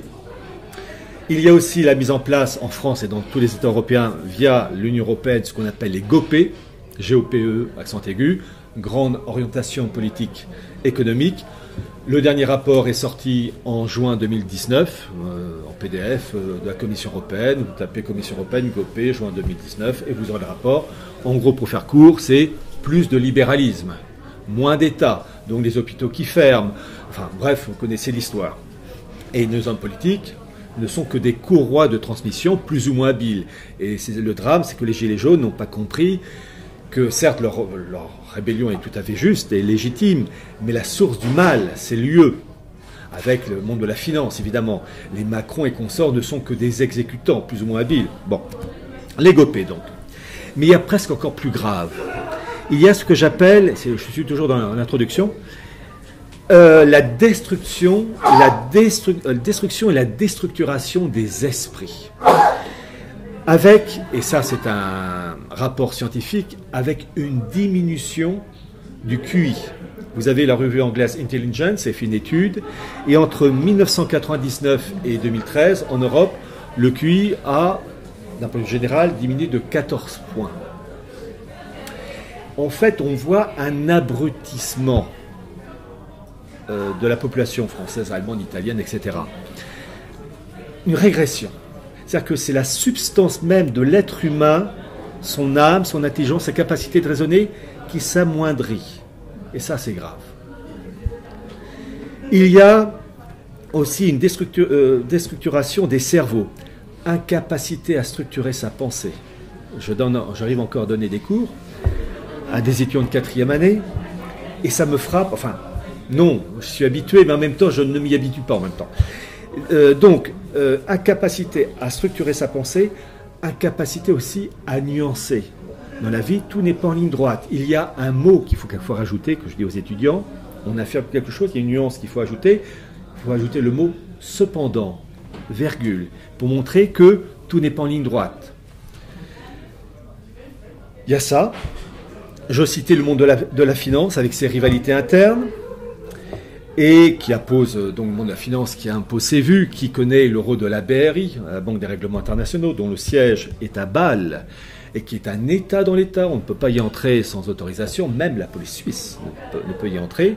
Et la BRI chapeaute la BCE, la Banque d'Angleterre, la Fed, c'est la banque des banques. Hein. Et l'idée a été lancée dans les années 20, début des années 30, par Heinz Schacht, qui a été le patron de la Banque d'Allemagne, puis surtout le ministre de l'économie de Tonton Adolphe de 33 à 39. Bon, ça on ne dit pas trop. Bon. Sylvain en a parlé. Destruction de la cellule familiale classique, PMA et compagnie, mariage pour tous. Destruction de l'Église catholique depuis Vatican II, avec un pape, je mets entre guillemets, Bergoglio, qui a inauguré récemment. Il y a eu évidemment l'idolâtrie avec Pachamama à Saint-Pierre, mais vous avez sur la place Saint-Pierre l'inauguration le 29 septembre 2019 d'un monument représentant une longue barque et toute une colonne de migrants. Et c'est très révélateur parce que qu'est-ce que représente cette longue barque? Elle représente l'arche de Noé. L'arche de Noé qui est l'annonce de l'Église. L'arche de Noé annonce l'Église. Et à la tête de cette colonne de migrants, il y a qui? Un rabbin. C'est-à-dire c'est le rabbin qui se substitue à l'Église. C'est la synagogue qui veut reprendre sa revanche d'il y a 2000 ans. Et tout ça inauguré par ce qu'on appelle un pape. Et en fait, Bergoglio n'est que la suite de Benoît XVI, Jean-Paul II, Jean-Paul Ier, c'était très court, Paul VI et Jean XXIII. Et ces papes-là, enfin ces papes, en fait, quand on tient des propos contraires à la foi catholique, on n'est plus pape. Bon, bref. En fait, il y a une graduation du mal. Ce que fait Bergoglio, Jean XXIII ne pouvait pas le faire. Lorsque, comment il s'appelle, Jean-Paul II a fait assise en 85-86, vous avez déjà toutes les religions, ceux qui ont un os dans le nez, très bien. Bon, eh bien, il ne pouvait pas aller plus loin. Bergoglio, il a passé l'étage au-dessus. Bon. Donc, destruction de l'Église, ça c'est temporaire, c'est une éclipse. Une Russie et une Chine qui prennent un poids certain, entre autres la route de la soie, qui passe donc par l'Asie centrale et puis tous les pays comme Pakistan, etc. Vous avez une bagarre avec le monde anglo-saxon. Vous avez un libéralisme outrancier qui fait qu'on voit des pays avec une oligarchie de plus en plus riche et puis une population qui s'appauvrit. On voit ça au Liban, mais on voit ça au Chili. On voit aussi tout simplement la France, notre pays. Et on voit aussi dans le pays du Moyen-Orient des rivalités intracommunautaires. Et puis vous avez aussi ce qui se passe à Hong Kong. Hong Kong est une plaque tournante de la finance. Et comme par hasard, vous avez les étudiants qui agissent. Ça, c'est les anglo-saxons contre le pouvoir chinois. Le monde américain qui en même temps est en complète régression. Le dollar qui est de moins en moins utilisé. L'émergence, enfin depuis 1969 des DTS, les droits de tirage spéciaux, plateforme pour une monnaie mondiale. Le dollar, le yuan qui a intégré la dernière monnaie en 2016, le yuan, le yen, la livre sterling et l'euro. Donc vous avez, j'allais dire, l'embarras du choix, tout coince. Révolte, pauvreté, immigration, esprit déstructuré, volonté de mettre en place une gouvernance mondiale, une monnaie mondiale et une humanité déracinée mais avec des bagarres entre clans oligarchiques. Bref, nous assistons à ce qu'on appelle aux souffrances de l'enfantement. Ça, c'est leur expression à eux, à la synagogue. Plus il y a de guerres, plus il y a des crises en tout genre, plus on se rapproche du bouquet final, l'arrivée du Messie. Alors, pour bien comprendre ce qui se prépare, il faut toujours aller aux causes. Et avant de citer ces causes, je rappelle que ce nouvel ordre mondial qui nous assaille n'est pas nouveau. Dans ce sens que, et c'est ça qui est merveilleux, entre guillemets, on a été prévenu. Vous lisez le Thomas More, Utopia, 1516, eh ben vous avez tout le programme. Vous avez un monde unifié, un Dieu un, surtout pas trinitaire, une humanité déracinée, enfin plus exactement, qui réside dans un endroit, mais qui doit impérativement déménager tous les 10 ans pour ne pas s'enraciner. L'humanité nomade. Bon, je rappelle que Thomas More, il a déconné, puis il s'est récupéré après, il a été canonisé. Mais il a dû se mordre les doigts, ça a dû être une souffrance pour lui. Et puis vous avez un Français, un moine français, dont je rappelle Utopia, c'est 1516. Vous avez un moine français qui s'appelait Émeric Crusset, qui dans les années 1620 a sorti un bouquin, Le Nouveau Ciné, enfin Cinéas en grec, qui rappelle le conseiller du roi Pyrrhus, et qui là aussi propose un monde unifié, un Dieu un, une humanité indifférenciée, une monnaie planétaire, le libre-échange complet, et la capitale de ce monde, Venise. Bon, il est vrai que c'est là qu'on a inventé le mot ghetto. Alors, après cette introduction rapide, présentation en 6 séquences, en partant de l'Ancien Testament jusqu'à aujourd'hui. Évidemment, c'est un survol, mais après, vous n'aurez plus qu'à vous précipiter sur les livres de Sylvain Durin et des miens. On est venu chargé, on aimerait repartir léger. Alors, 6 séquences, la première, l'Ancien Testament. L'Ancien Testament, c'est quoi? Sylvain l'a évoqué. Lorsque vous avez une masse d'informations dans l'Ancien Testament, qui est à l'origine la Bible hébraïque, en sachant évidemment que l'interprétation donnée par l'Église catholique diffère de celle des rabbins, ça va de soi. L'Ancien Testament, la Bible hébraïque à l'origine, Tanakh, c'est quoi?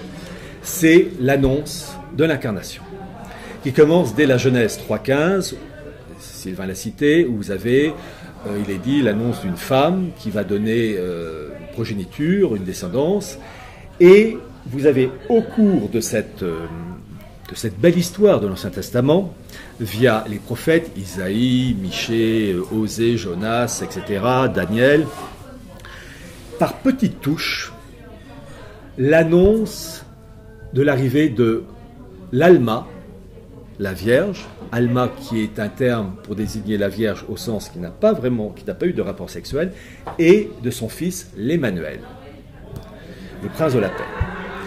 Et lorsqu'on lit ces textes, on se rend compte que ce sont des annonces par petites touches. Dans cette histoire, Dieu est un impressionniste. C'est lui qui a inventé l'impressionnisme, par petites touches. Et lorsque vous avez le cas de la Genèse, Dieu a fait le ciel et la terre, l'original, en fait, c'est, traduit littéralement en français avec cette apparente faute de français, c'est « les dieux a fait le ciel et la terre », Elohim. Et l'hébreu biblique, il faut préciser, l'hébreu biblique n'est pas l'hébreu moderne, la grammaire diffère. Et il faut savoir que en matière d'hébreu biblique, c'est une femme qui est une spécialiste qui s'appelle Daniel Elul, qui enseigne à l'INALCO, qui explique que Elohim, c'est au pluriel, les dieux, le verbe est au pluriel, le verbe est au singulier, c'est les dieux au sens divin. Mais lorsque Elohim est suivi d'un verbe au pluriel, à ce moment-là, Elohim ne veut pas dire les dieux au sens divin, mais les anges ou les divinités païennes. Donc on voit qu'il y a dans cet hébreu biblique une distinction et donc une annonce déjà d'une pluralité d'un Dieu multiple, mais en un, le verbe au singulier. Elohim, les dieux, a fait. En fait, c'est l'annonce de la Trinité, mais par petites touches. Et dans cette histoire d'Ancien Testament, Dieu, Yahvé, peu importe son nom, il choisit un peuple. En fait, issus de différents clans, de tribus, de groupes ethniques, les Hébreux. Pourquoi? Pourquoi pas les Esquimaux? Ben non, il a choisi les Hébreux. Pourquoi? On ne sait pas. Il a fallu des siècles et des siècles pour que cette nation hébraïque naisse, pour que peu à peu, il y ait une communauté de pensée au sein de ce peuple hébraïque, comme pour la France. Le baptême de Clovis, 496, c'est l'embryon de France, mais le paysan du coin de l'époque ne se sentait pas français, c'était un mélange de gallo-romain, de germain, franc, métissé à mort, enfin bon, bref. Pour qu'il y ait l'idée de nation française, on a la date, 7 siècles plus tard, 27 juillet 1214, la bataille de Bouvines, où là vous avez les paysans français, donc 90-95% de la population française, qui se réveillent pour secourir Philippe Auguste face aux étrangers, les Anglais et les Allemands. Et donc vous avez au bout de 7 siècles l'émergence d'une nation française. C'était pareil dans l'Ancien Testament, l'émergence progressive, étalée sur des siècles, d'une nation hébraïque que Dieu traite à la schlag, parce que cette nation hébraïque est capable d'élan merveilleux, mais qui est capable aussi de sacrifices humains, de déviance sexuelle en tout genre, de prostitution, enfin bref, l'embarras du choix. Vous avez Lot qui se fait enivrer par ses filles, les filles couchent avec lui, des trucs, bon. Cette humanité, c'est de la boue, et Dieu fait avec. Et ils traitent à la schlag ces gens-là parce que c'est le seul langage qu'ils peuvent comprendre. Quand Moïse s'apprête à partir avec sa femme Séphora, vous connaissez tous le nom du magasin, ben c'est le nom de la femme de Moïse. Il part avec ses 2 fils. Le premier, Dieu avait demandé qu'il soit circoncis, Moïse l'a fait, le deuxième ne l'est pas. Et Dieu intervient et il est prêt à mettre à mort Moïse. Ça peut choquer les âmes sensibles, démocrates chrétiennes, peace and love d'aujourd'hui, mais non. Parce que pour faire comprendre à Moïse qu'il fallait circoncire son deuxième fils, c'était le langage de la violence. Parce que ces gens-là sont des gens à excès de sensualité, de violence. Il n'y a pas le sens de la nuance chez ces gens-là. Hébreux ou les autres peuples de cette époque. Et donc il faut utiliser un langage à excès, car ils ne comprennent que ce type de langage. La schlag. Et en gros, il lui dit, Dieu à Moïse, tu circoncis ton fils, sinon je te pète la gueule. Voilà, en gros. Et Moïse, oui, chef. Et en fait, c'est la femme de Moïse qui prend une pierre, et tranche. Et bon, pour nous, les hommes, on réfléchit un peu, parce que la vache, côté... enfin, bon, c'était brutal, quoi. Bon. Le baptême au sécateur. Gens durs, des brutalités, et Dieu serre la vis. Tout l'Ancien Testament est là pour annoncer l'arrivée du Messie. Il arrive. Bethléem, Michée l'annonce, Jésus de Nazareth. Manque de peau, le Sanhédrin ne le reconnaît pas. Mis à part quelques juifs, les premiers apôtres, etc., qui vont reconnaître le Dieu trinitaire avec la Sainte Vierge, avec, j'allais dire, le mode d'emploi qui fait le catholicisme. Pour faire court. Très intéressant de savoir pourquoi le Sanhédrin n'a pas reconnu le Christ comme le Messie. Vous avez 4 textes. Les 2 siècles qui précèdent l'arrivée du Christ, le livre d'Enoch, le Shemoneh Ezret Berakot, les psaumes de Salomon et la Sibylle hébraïque. Ce sont des textes, dont en gros 2 siècles avant Jésus-Christ, qui vont mettre en valeur l'idée non pas d'un Messie souffrant, mais d'un Messie militaire, d'un Messie guerrier, au service de la gloire seule d'Israël. Et c'est ça qui va imprégner la mentalité du Sanhédrin et qui va faire que lorsqu'ils auront le Messie devant eux, ils ne vont pas le reconnaître, mis à part Nicodème. Bon. Et en raison de cette rébellion, après donc la passion, après la résurrection du Christ, il y a, et c'est très important à préciser, un nouveau judaïsme qui apparaît, qui se met en place, chiffre arrondi, entre 100 et 500 après Jésus-Christ. Ce nouveau judaïsme, le Talmud, Babylone et de Jérusalem, n'a strictement rien à voir avec le bon judaïsme d'avant le Christ, qui était le soubassement nécessaire permettant d'aboutir à la Sainte Vierge et à son fils Emmanuel. Et le Christ, la croix et sa résurrection parachèvent cet Ancien Testament. Terminé, on n'en parle plus. L'entreprise, elle est créée de A à Z. La synagogue, devenue aveugle, ne reconnaît plus et ne reconnaît pas ce Messie et va élaborer un nouveau judaïsme qui s'élabore entre 100 et 500, donc le Talmud, Babylone et Jérusalem. Mais je vous demande de retenir cette chose, purement chronologique. Pour comprendre ce nouveau judaïsme anti-catholique à mort, il se construit en opposition à qui? À quelle religion? Uniquement le catholicisme, à cette incarnation, car ce nouveau judaïsme rejette avec violence l'idée de ce Messie, de ce Jésus de Nazareth, fils de Dieu incarné, vrai homme et vrai Dieu. C'est ce qu'on appelle l'union hypostatique, hypostase, substance. Bon. Et donc ce nouveau judaïsme qui se met en place entre 100 et 500 s'oppose uniquement au catholicisme, pas à l'islam, parce qu'entre 100 et 500, l'islam n'existe pas. Je rappelle que l'islam n'apparaît qu'au début du 7e siècle. Donc, pour comprendre le nouveau judaïsme, et pour comprendre à quoi il s'oppose, il faut comprendre qu'est-ce que le catholicisme, puisqu'il s'est construit en opposition au catholicisme à une époque où l'islam n'existait pas. Ça, c'est une réalité chronologique, historique, aussi vrai que 1515 Marignan. Voilà, bon. Et je sais que ça déplaît, mais il faut le dire. Alors, en raison de cette violente opposition de la synagogue, vous allez avoir une passation de pouvoir.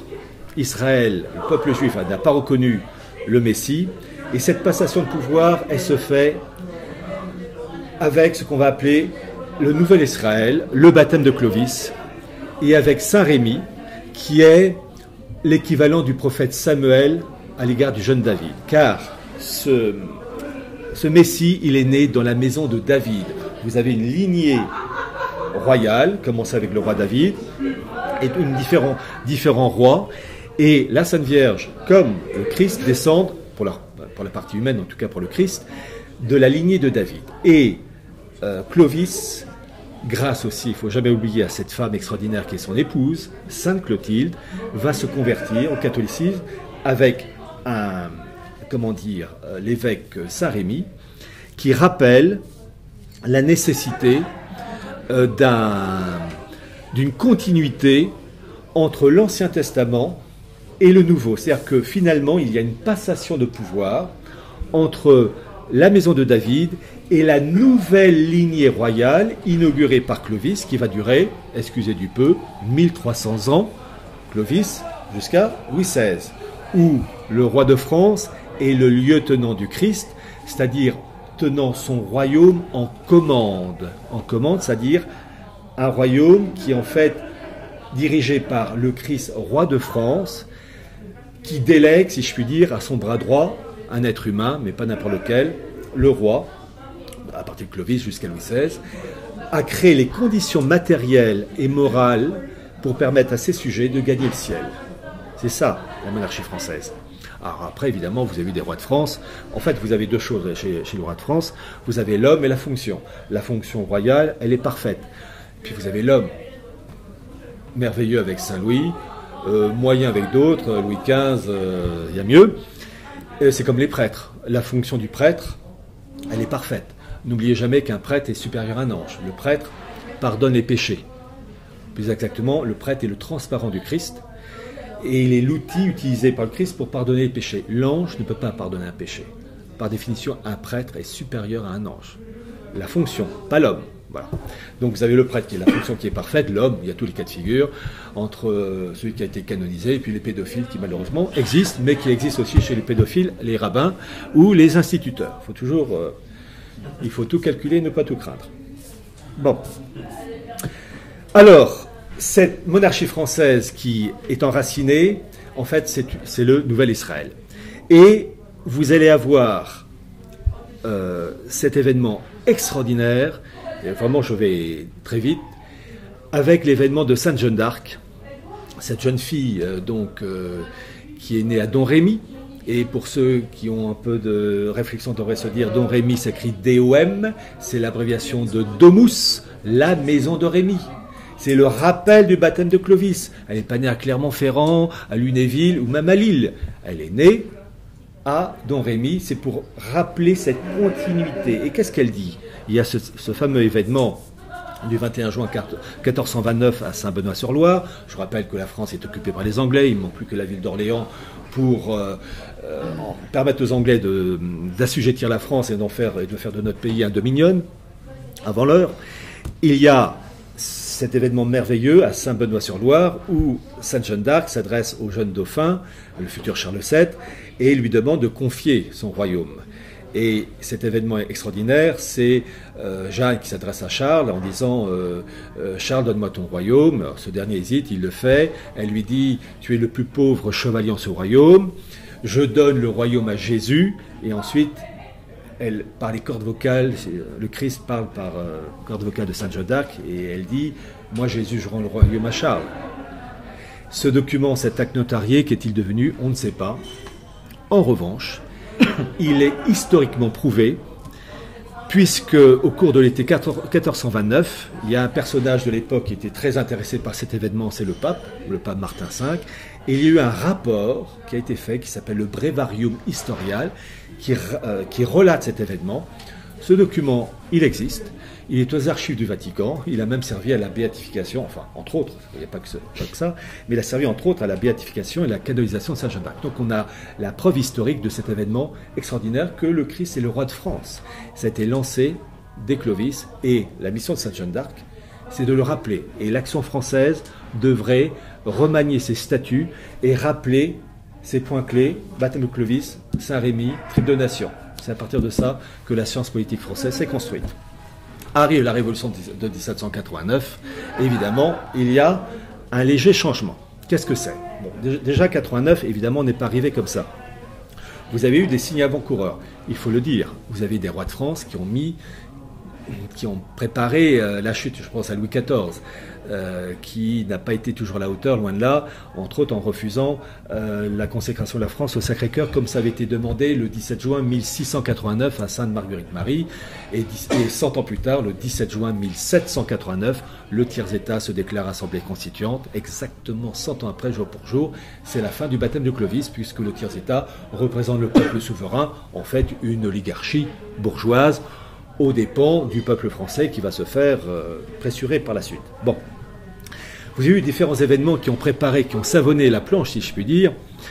Alors, vous avez eu la Renaissance, vous avez eu le protestantisme, qui est un protestantisme, alors je suis désolé, c'est un parpaillot dans le groupe, mais enfin, c'est un christianisme tel me disait. Hein. Bon, c'est-à-dire que le pasteur est un rabbin, c'est un fonctionnaire, et dans le pain et le vin, le protestantisme ne reconnaît pas la présence réelle. Bon, ça, la synagogue, elle est ravie. Hein. Bon. Donc vous avez protestantisme, Renaissance, et puis vous avez la franc-maçonnerie 1717 avec James Anderson et Jean-Théophile Desaguliers, qui étaient deux protestants, mais c'est normal. Bon, de l'esprit dépend la matière, comme disait un des abbés Lehmann. Et chose très intéressante, donc cette maçonnerie, je rappelle, la franc-maçonnerie, c'est le naturalisme, pas de religion révélée, le nominalisme, la vérité est évolutive, tu as ta vérité, j'ai ma vérité, puis dans 3 mois ça sera une autre. Et le troisième point, l'homme est au centre de toute chose. Vous avez, en 1723, la mise en place de ce qu'on appelait les constitutions d'Anderson, qui est vraiment le texte de base, qui est la Bible, si je puis dire, de la maçonnerie. Chose très intéressante. Vous avez dans la maçonnerie le rite écossais, ancien et accepté. Changement du chapitre 1 des constitutions d'Anderson, en 1738, où Anderson ajoute le mot de noachisme. Alors je vais citer le mot, et après j'explique. Un maçon s'oblige à observer la loi morale comme un vrai noachide, et s'il comprend droitement le métier, jamais ne sera stupide, athée ni libertin, sans religion, etc. Qu'est-ce que le noachisme? Le noachisme, c'est la religion créée par la synagogue pour les non-juifs. On est 7 milliards d'habitants, donc ça nous intéresse. Les points clés du noachisme, il y a 7 lois, mais pour faire court, les points clés, pas d'incarnation, surtout pas ça, c'est-à-dire que le Jésus de Nazareth, fils de Dieu incarné, ça ne vaut rien. Rejet de la Sainte Trinité, évidemment, c'est le Dieu unique qu'on retrouve dans le judaïsme talmudique, qu'on retrouve dans l'islam. Le rejet du sacerdoce, car le sacerdoce, le prêtre, de par le sacrifice non sanglant de la messe, rappelle le sacrifice du Christ sur la croix. Et donc, dans le noachisme, ces 3 éléments clés doivent être éliminés. Et quand ils sont éliminés, c'est, selon la propre expression de ces gens-là, c'est une méthode qui permet de faire place nette et de faire disparaître ce qu'ils appellent les kélipotes. Là, il faut avoir un minimum de connaissances, comme il y a un vocabulaire en droit, un vocabulaire en médecine. Ils ont leur vocabulaire. La kélipa, les kélipotes. La kélipa, littéralement, c'est la cosse, la coquille, pluriel, les kélipotes. En fait, ce mot exprime l'idée de souillure, la souillure catholique, dans le domaine religieux, mais évidemment dans le domaine politique. Louis XVI, en tant que roi de France, lieutenant du Christ, était une kélipa parce qu'il était lieutenant d'un Messie, fils de Dieu incarné, que la synagogue rejette impérativement. Et il va de soi, lorsque le 21 janvier 1793, la tête du lieutenant du Christ, Louis XVI, roule dans le panier, la synagogue a dit une kélipa, une souillure en moins, il ne reste plus que l'église. Bon. Donc, bien comprendre l'importance de la kélipa, puisque dans le noachisme, la Sainte Trinité, Dieu, Fils de Dieu incarné, le Christ, et le sacerdoce représentent les kélipas. Et donc, lorsque toutes ces impuretés, ces souillures politiques et spirituelles auront disparu, et en particulier le sacerdoce catholique, le monde est désinfecté, et là, notre Messie pourra venir au service de la gloire seule d'Israël. Et le reste, les non-juifs, régis par une loi noachite, et seront ce qu'on appelle les prosélytes de la porte, c'est-à-dire les seconds étant à l'entrée du temple, régis et ordonnés par le peuple juif, lui au centre du temple, centre de l'humanité.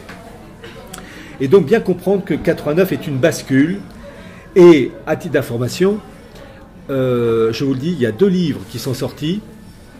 Un livre d'un universitaire américain qui a été traduit en français, c'est le livre de Michael Jones, L'esprit juif révolutionnaire et son impact sur l'histoire du monde aux éditions Saint-Rémy, dont j'ai fait la préface. Il y a un deuxième livre, aux éditions Omnia Veritas, c'est le livre du révolutionnaire Anarchasis Klotz, qui a écrit en 1792 et 1793 La République universelle et la République du genre humain. Et j'ai fait la préface de ce bouquin, et j'ai tenu à ce que ces 2 livres de Klotz soient édités, parce que soit ils étaient tronqués, caviardés, soit publiés avec des taches d'encre. Là, grâce aux éditions Omnia Veritas, c'est propre. Et je parle j'explique dans cette préface du bouquin de Klotz que ce dernier, ce révolutionnaire, exprime d'une manière extraordinaire tous les mots que l'on connaît aujourd'hui, c'est-à-dire la décatholisation, la technostructure, l'immigration, et je vais citer quelques extraits de Klotz. La République universelle remplacera l'Église catholique. Les décrets seront très rares lorsque la constitution de l'univers sera faite, lorsque les droits de l'homme seront en exercice sur un globe divisé politiquement en 1000 cases départementales. Voilà un truc de technostructure. L'immigration, l'étranger, expression barbare dont nous commençons à rougir.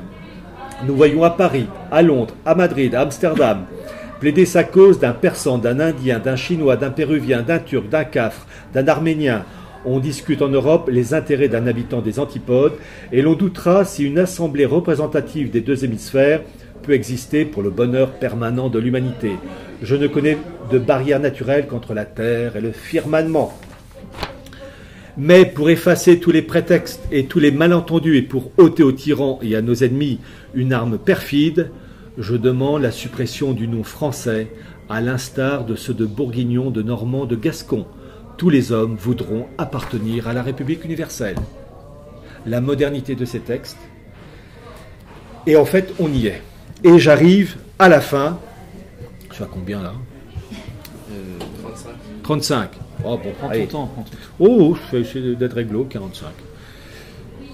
Alors, voyez-vous, depuis 89, bon, il y a eu 1789, la France est régie par un système politique, les droits de l'homme, alors d'abord une démocratie, en fait, une oligarchie soumise à des intérêts financiers. Les droits de l'homme, c'est une religion humanitaire des droits de l'homme, c'est le noachisme. Et d'ailleurs, je rappelle, pour le livre de Klotz, dont j'ai fait la préface, j'ai lu à la bibliothèque François Mitterrand les archives israélites, sorties de 1840 à 1935, et j'ai lu tous les écrits de ces érudits juifs de 1889 à 1893 pour le centenaire de la Révolution et le centenaire de la naturalisation des Juifs. Et j'ai mis les principaux extraits et vous disent que 89, c'est des sens hébraïques très prononcés. C'est la naturalisation des Juifs, le 24 septembre 1791, qui a ouvert la porte à l'immigration en France. Dans ce sens qu'avant 1789, pour être français, il fallait être catholique. Un juif ne pouvait pas être français, un musulman ne pouvait pas être français. Et lorsque Mirabeau, qui est une saloperie sur 2 pattes, lorsque Mirabeau a dit que il a joué un très grand rôle dans la naturalisation des Juifs, il dit à un moment donné, le Juif est plus homme encore qu'il n'est Juif. À partir du moment où on donnait la nationalité française aux Juifs, on ne pouvait plus la refuser à des musulmans, ou à des bouddhistes, ou des hindouistes. Ce qui fait dire à un des révolutionnaires députés de surcroît, qui s'appelait le député Adrien Duport, écoutez cette phrase, 1791, les Turcs, les musulmans et autres sectes religieuses pourront jouir des mêmes droits politiques. Ben oui, si on accorde à l'un, avec le temps inexorablement, on va élargir la palette. Et donc ne jamais oublier que l'immigration est une chose naturelle, si je puis dire, mais dans ce sens que c'est une conséquence de 89. Avant 89, donc on ne pouvait pas, quand on était juif, musulman, n'en parlons pas, être français, mais on ne pouvait même pas être propriétaire d'un lopin de terre. C'est ce que j'explique dans mon bouquin Archives du mondialisme. Ils ne pouvaient pas Donc ça a été une véritable délivrance pour la communauté juive, et ensuite ils ont élargi. Parce que le fait de naturaliser des populations non chrétiennes, c'est aussi empêcher le retour de la France aux fonds baptismaux de Reims. Car vous pensez bien que des musulmans qui ont pu venir en France grâce à la Révolution française, si une France redevient catholique, réellement catholique, c'est-à-dire Vatican II est évacué à la poubelle, eh bien, ils seront dénaturalisés et expulsés de France. Donc, si les musulmans veulent rester en France, ils ont intérêt à défendre les principes de 89. Et ça sert la synagogue, puisque dans 89, c'est la mise à mort d'un système rappelant que le Christ, enfin le roi de France, est le lion d'or de Christ.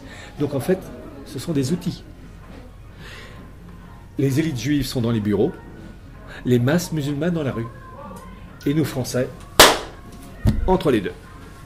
Et qui plus est, des Français déchristianisés et qui ont perdu bien des références. Alors, Vatican II a été, si je puis dire, la cerise sur le gâteau, dans ce sens que Vatican II, c'est 1789 dans l'Église, pour faire de l'Église une simple annexe de la synagogue.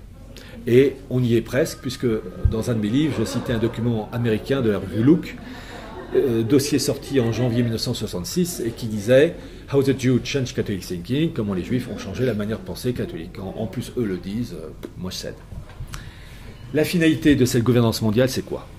Une population déracinée, une monnaie mondiale, et vous avez eu en août dernier, aux États-Unis, dans le Wyoming, l'État du Wyoming, la réunion annuelle des grands patrons de la Fed, de la BCE, la Banque d'Angleterre. Et vous avez le patron de la Banque d'Angleterre, McCartney, même pas le prénom que les Beatles, mais c'est un autre, qui a prononcé un discours qui est sur le site de la Banque d'Angleterre, où il appelle à mettre en place une monnaie mondiale aux dépens du dollar, ajoutant que cela ne se fera pas sans heurts. Ça, c'est la formule ouatée pour dire que ça va se faire dans un bordel généralisé, pour mettre en place une monnaie mondiale dématérialisée.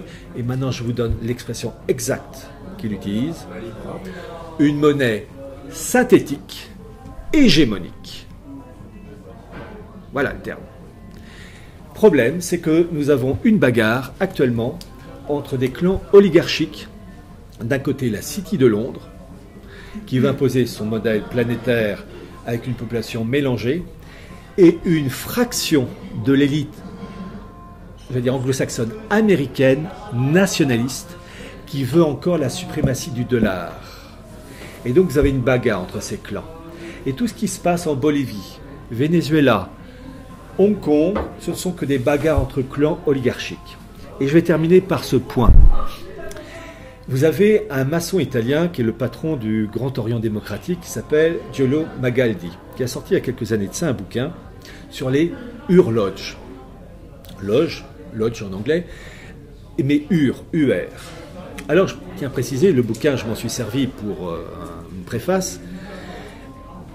Je n'exclus pas qu'il y ait de sa part des mensonges, des exagérations, des zones troubles. Mais n'empêche que le fond, lui, est vrai. Il explique qu'il y a 36 Ur-Lodge, divisés en deux groupes, les branches progressistes et les branches néo-aristocratiques, où c'est en fait un mélange de spiritualité gnostique. Et il donne des noms. Entre autres, dans la branche néo-aristocratique, qui s'appelle Golden Eurasia, vous avez Poutine. Bon. Mais vous avez aussi d'autres dans la branche progressiste, plus laïcarde, si je puis dire. Il y en a 36. Et la première a été créée en 1849-1850, donc en plein milieu du 19e siècle. Et, chose très intéressante, Ur-Lodge. Pourquoi Ur? Alors, bien comprendre que dans l'esprit de la synagogue, il faut impérativement détruire l'incarnation et les conséquences de l'incarnation. En fait, tout commence avec Abraham, Isaac, Jacob, toute la série, et ensuite la maison de David, les différentes tribus d'Israël, la tribu de Juda avec la maison de David. Et la finalité de la finalité, c'est, en bout de course, le Christ, le Messie. Abraham, bout de la chaîne, l'autre bout de la chaîne, le Christ, fils de Dieu incarné. Dans l'esprit de ces gens-là, il faut remonter à la source, tout effacer pour reconstruire un monde nouveau. Et Ur-Lodge, Ur. Abraham, il habitait où? Au niveau de l'actuel Irak, du côté de la Mésopotamie, dans la cité de Ur. C'est-à-dire qu'ils ont parfaitement pigé qu'il faut reprendre au niveau d'Abraham pour reconstruire un monde nouveau avec leur code à eux. Et nous sommes au milieu du 19e siècle, c'est l'époque où la philosophie allemande marque énormément, Hegel, Schopenhauer, etc. Et pour ceux qui connaissent l'allemand, vous avez le mot Ur, UR, qui exprime l'idée d'ancienneté. Exemple, vous dites histoire en allemand, Geschichte. Vous dites Urgeschichte, préhistoire. Grand-père, Großvater. Urgroßvater, arrière-grand-père. Vous dites Großvater, arrière-grand-père. Donc il y a ce jeu de mots à la fois Abraham, on revient à la source, point de départ, et on est au 19e siècle, la création de la première loge Urloge, l'horloge Thomas Paine, et on utilise cette expression, ce préfixe, pour exprimer l'idée d'ancienneté, on remet les compteurs à zéro. Et je vais terminer par une citation, et je suis sûr qu'elle n'a jamais été faite, pour bien comprendre cette idée de retour aux sources, tiens, pas fait exprès, de retour vraiment au démarrage, on efface le passé qui a permis de donner naissance à l'Alma et au Christ, et puis ensuite à construire une société chrétienne qui est sur le point de disparaître, mais je précise tout de suite, c'est temporaire, il y aura un renouveau, mais pas le temps d'en parler.